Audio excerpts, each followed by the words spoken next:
Hey guys, this is Nathan, and welcome back to Forever Stranded. Hope you guys are doing good today. I am doing great. So, I've got a whole bunch of processors being made here in front of me because I want to do a bit more stuff with applied energistics. And one of the things that we do need to do is to get these things automated because it is very much a pain to deal with this. I have to come through here, grab the finished stacks, move the items here, so like this one's done, so we have to grab those, put them in here, then grab the stack out of here. And yeah, it's not real fun. I've got partial automation here by putting this basic drawer on top of this one, and so we are producing a decent amount of the printed silicon. We've actually completely filled this chest, so that's nice, but we need to get this a lot more automated. So I do need to get a spot figured out for this, and I think that what we're going to do is, before we get started, this floor here currently I have the powered spawners on it. So I've got this one's the sheep, this one's the pig, and we will definitely be getting more powered spawners. But I think this is the floor that we are going to do the Inscriber automation on. So got to move those. And I think they will probably be moved over here if I can find this. So we have the food prep area over here. And I think what I'm going to do, I'm going to have this area. Well, I think I said when I first built this, I'm going to kind of decorate this up, make it look a little like a restaurant. But I want to be able to have this all be automated, so that when we open up the refrigerator, there's always one stack of each of the items that we need in here. And only one stack. So we can do that fairly easily. And okay, I'm hearing music. I am very concerned. But so because of that, we need some automation for both the crops and the animals. And so I think we'll be putting some of that automation here on this floor directly above the food prep. And then this floor up here, of course, right now we have our enchanter on, but we could possibly have even more food automation here. And actually the best one would be to have the final floor. So there should be one more floor here, and we could have the final floor above this being where all of the crops are automated. We could make it kind of look like a hydroponics bay or something, and then have the animals actually being automatically harvested in this area. So this floor and this floor, I think that would be kind of a neat idea. So yeah, I might work on that a little bit, but that's not what I'm going to be focused on today, because in order to get a lot of that automation done, we need so many stinking processors. So I've got to get this automated first. Now, before I get started on that, though, I am going to talk a little bit about something that I found in the oil production area that was really much of a pain. So I came down here and decided, rather than using pressurized fluid tanks to hold my regular oil, because I actually had two of them under here, I decided that I would go with a quantum tank. And we can see we now have 223 buckets of oil in this quantum tank, which is great, except for the fact that once I put the quantum tank in, for some reason, we started getting canola oil through here. Which is very strange, because when I checked the stuff over here, so if we go back behind here and look at what is going into the dimensional transceiver, we have a whitelist for oil. Canola oil should not be able to get into this dimensional transceiver, but somehow it was. So I had to figure out a way to deal with that. Now, the thing that I did was to also put filters on the extract as well as the insert here on the quantum tank and the dimensional transceiver on this side. And since I've done that, everything seems to be working, but we have a huge reserve of the regular oil, and this thing will hold 500,000 buckets of oil. So we will not be filling that thing up anytime soon. But also, in the last episode, or I guess, yeah, it was in the last episode, I'm pretty sure. Maybe the episode before. I don't even remember anymore. we added a whole bunch more oil generators to our bank of generators here. So we're up to 12 generators now. We can produce over 4,000 RF a tick. We're something in the order of 4,200, I think, at maximum output. But the oil production, we're still only about a third of what we can do on the oil production. So we should be able to push upwards of 12,000 RF a tick out of our oil production.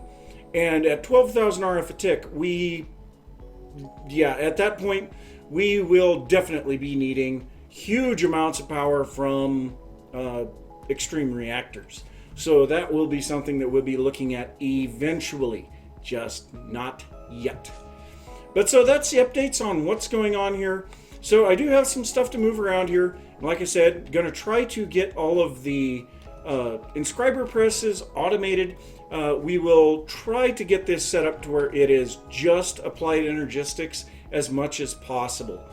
So yeah, I'm going to get going on that, and I will see you guys in a little bit.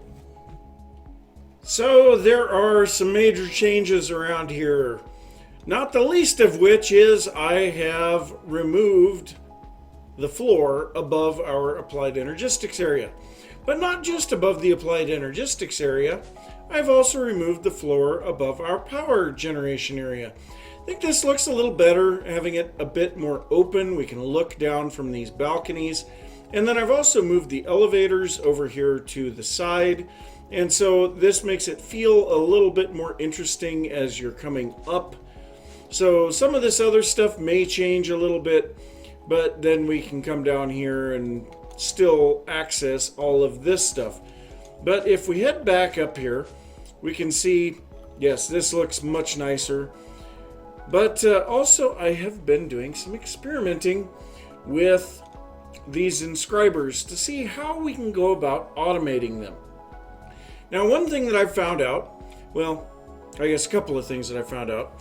First off, the ME conduit from Ender.io can power the inscriber. So if we were to throw a bit of gold in here, we would get a gold processor. And actually, if we grab a printed circuit, so let's grab a set of printed logic circuits, and we can actually see if we throw in a silicon, is that the right? But yeah, you can see that it actually makes it, but then it disappears. And the reason for that is we can automate 100% the insertion of certain items with just a single Ender.io conduit. So this will work with the inscribers. So if we take, and this does not work, what I'm going to do here, I'm going to set this to be insert only, and then we're going to add one more conduit here just so that we can see this in action. So we'll go ahead and set this one always to active. So what we have in this interface, we have a pattern for the printed logic circuit.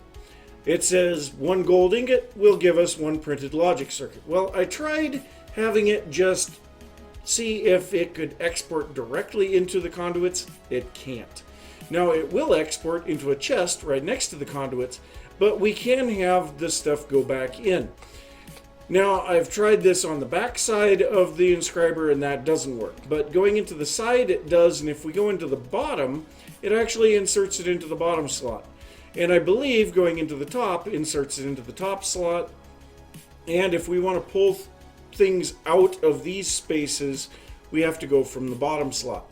Now to pull things out of the output spot, we actually have to come off of the side of the machine, which to me seemed kind of weird, but that's the way that it works.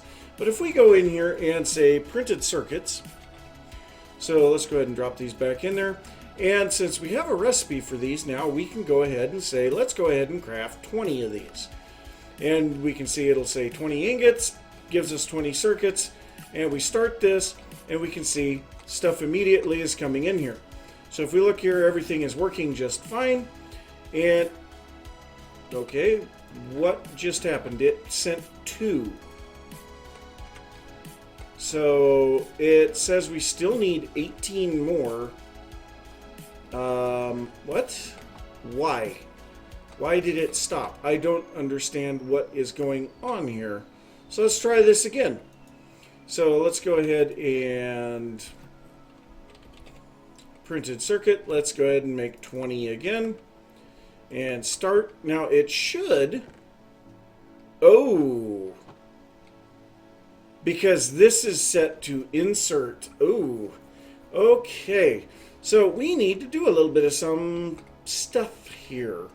So what we would need is some filters. Now, one thing that I know that I was thinking I was going to have to do, we were getting, if we put just a chest here in place of this interface, we were getting the printed circuits going back into the Inscriber.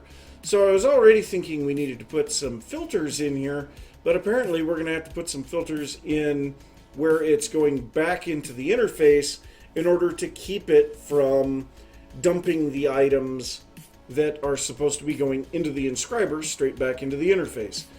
Now another way that we could potentially, no, we can't do it. We have to have the full interface block or else the conduit won't connect properly. Now the other thing is the power for the Inscriber can pass through the interface. So that's good too. I did not try this. So let's try this one real quick. So we're going to take our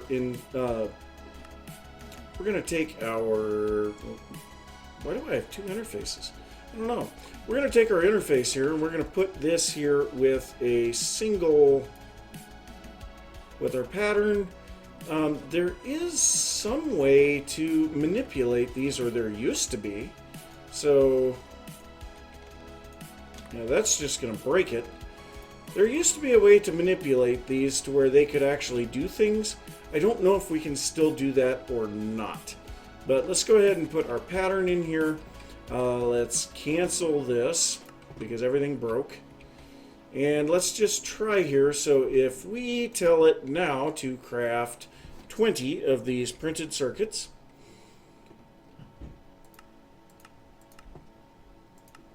Now we should see these going in here, but yeah, that's what I was afraid of. It's not going to pull the stuff back out. And I don't believe there's any way that we can have this automatically eject. So if we take a look at applied energistics, these are our upgrades for this. And I think the acceleration upgrade is actually the only one that works in the Inscriber. So we have the capacity, crafting, the fuzzy card. Yeah, that's only going to be for certain things. Inverter card. I don't know what that does. Okay, we may have to look at that one. Then we have the redstone card and the acceleration card. Yeah, so I believe, so we can see the Inscriber takes 3 there.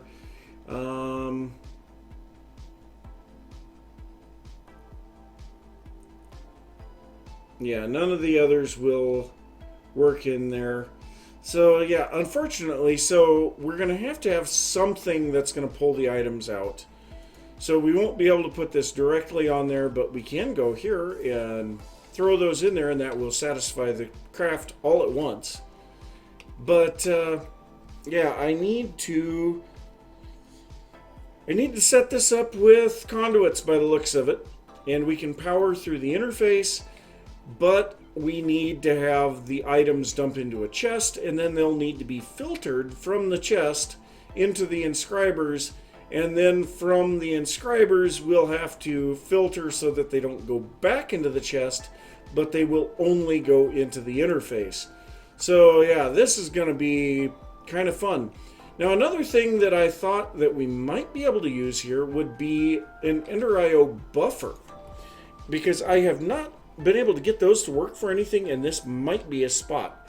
So if we look at the buffer, so I think we actually have some of these. So we have the power buffer, the item buffer, and the omni buffer. And I don't remember which one of these we have. So we have an item buffer. So let's go ahead and try this real quick. And we actually kind of want our configuration gone. But let's go ahead and do this. So what I want to do is I'm going to place the interface here just like we had originally. And what I'm hoping is that this is going to be able to power everything as well. Well, it probably won't without it being an Omni buffer. But we can also take then our ME conduit. That is not the right spot. So we should be able to take our ME conduit, put it there. So now we're powering from the bottom.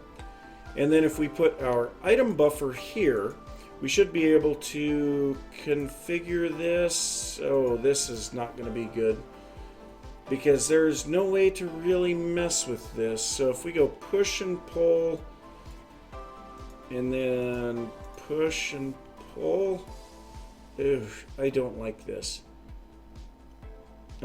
Maybe we have this just push and no. This one's going to have to be push and pull, and I don't think this is going to work, but we'll give it a shot. So let's go ahead and tell this thing to make some more printed circuits, and we'll just make 10 this time. Go ahead and start this, and actually nothing is happening because everything went into the chest. Okay, so now if these got inserted into there, yeah, they all just immediately go into the interface. So that is not going to work. That is kind of unfortunate. But I guess there's one other. Yeah. I really want to be able to just have like one interface for all four of these. So this actually has all four of our Inscriber presses in it. So we have the silicon up there and then the 3 printed circuit ones here. I kind of wanted to be able to just have one and then sort the stuff out from there. So yeah, I think what I'll have to do is do a little bit of experimenting here. Try to get something that will actually work the way that I want it to.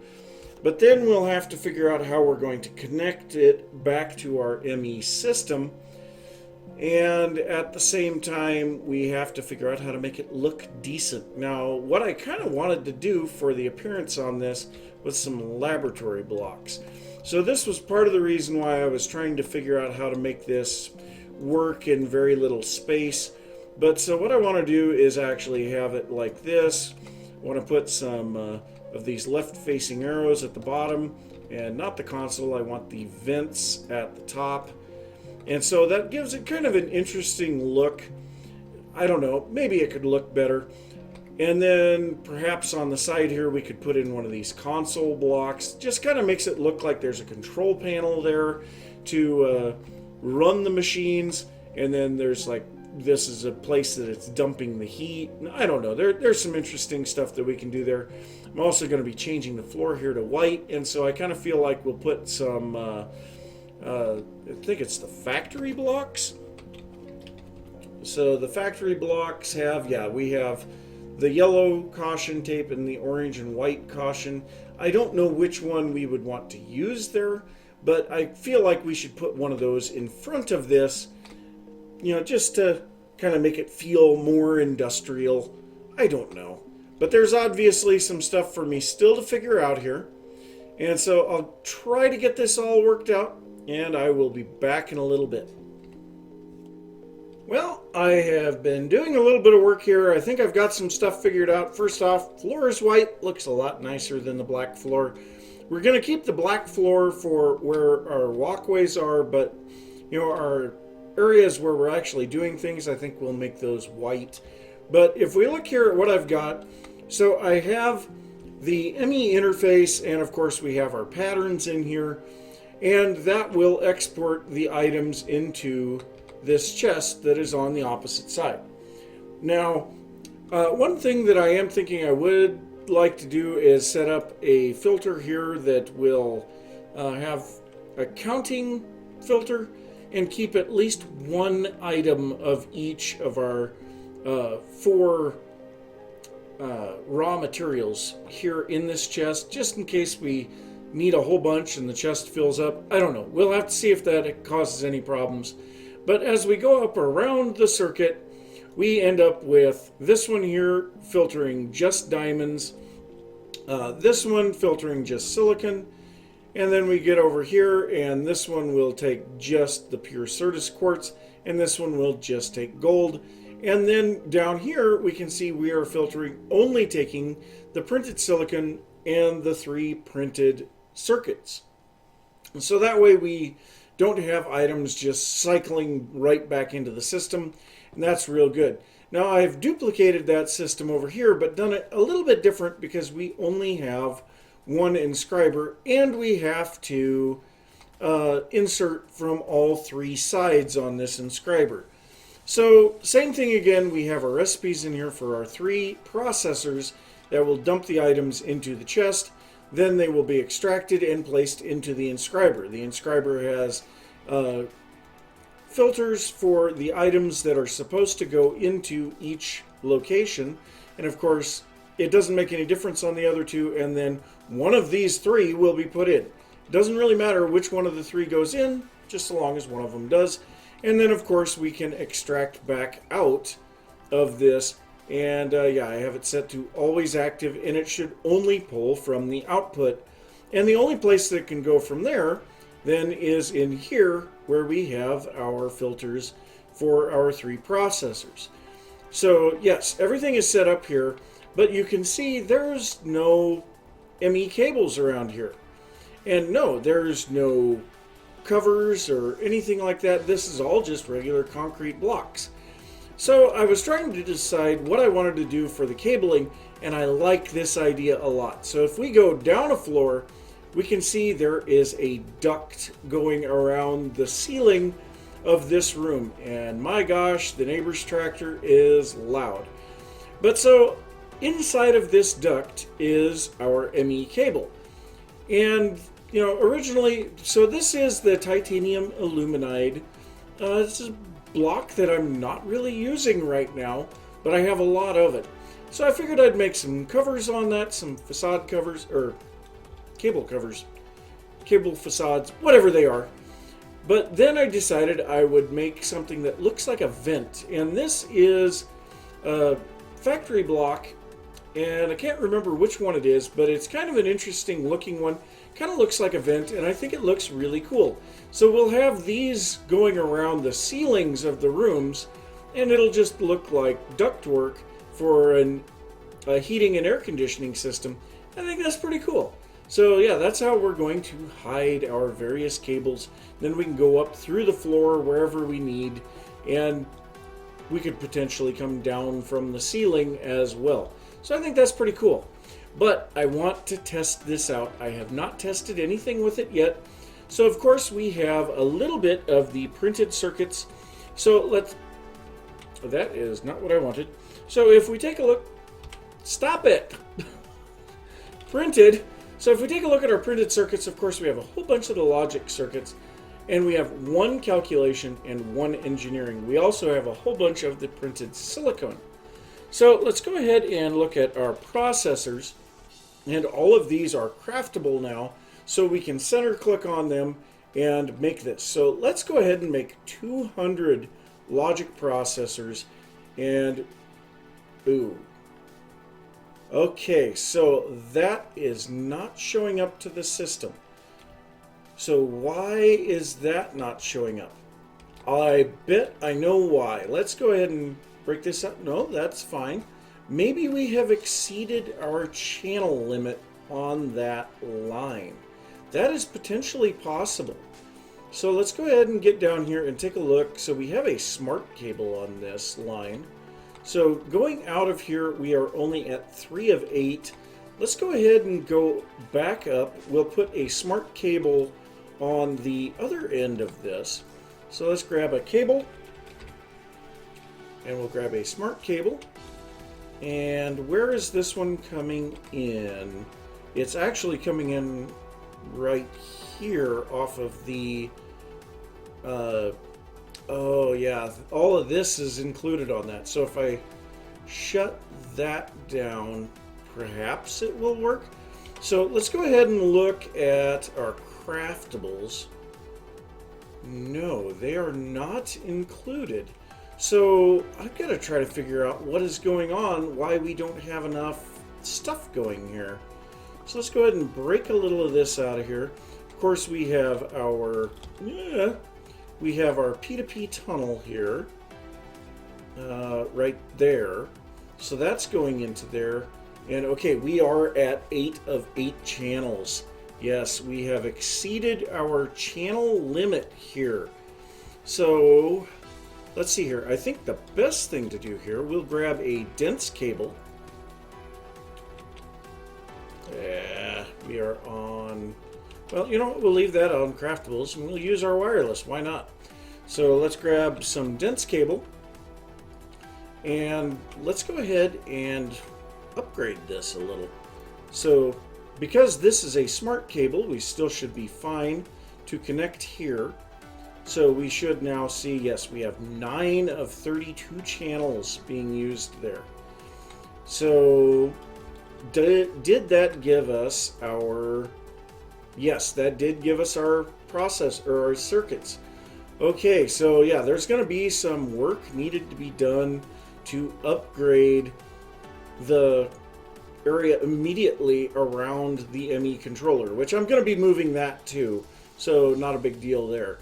But let's go ahead and make some of these. So let's go ahead and make the 200 processors here. Well, it's got to craft 89 of those. So let's go ahead and start this, and let's go watch the machinery here. So yeah, we've got a whole bunch of stuff. I think, yeah, I forgot to turn that on.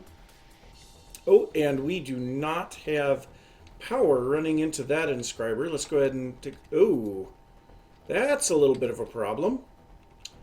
So I didn't think about that. Yes, the interface is going to try to export items directly into the inscriber. All of the rest of them will work just fine, but just not that one. Let's go ahead and grab a conduit, though. So if we grab an ME conduit and put that in here, that should at least get us power for this one, and we can start making the processors that we have supplies for. Now the question becomes, how do we avoid this? Okay, so